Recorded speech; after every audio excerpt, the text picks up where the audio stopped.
In today's video, I'm going to teach you how to create sub-customers in QuickBooks Online.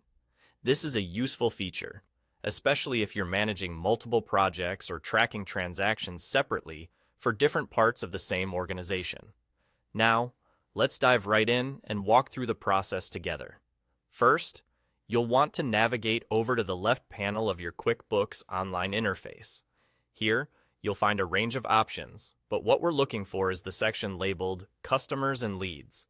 Give that a click, and you'll be directed to a new page. Once on this page, you'll see several tabs at the top. You're going to need to click on the Customers tab. This is the area where all your customer-related management tasks can be handled. Next, let's go ahead and create a new customer. For this, you'll find a button labeled New Customer at the top right corner of your screen. Clicking on this will open up a form where you can enter all the customer's details, such as their name, email address, and any other relevant information that you might need to track.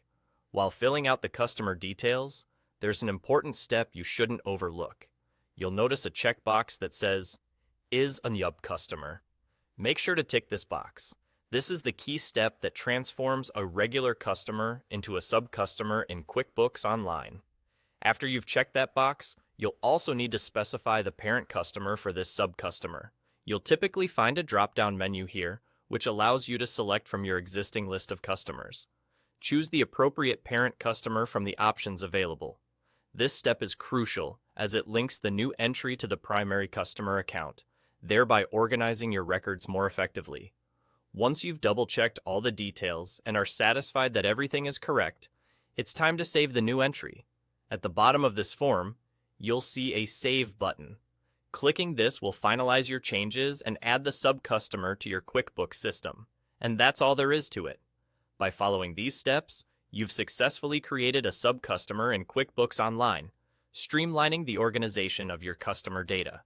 Remember, utilizing sub-customers is a great way to keep your financial records neat and manageable, particularly if you're dealing with complex customer relationships or project-based accounting.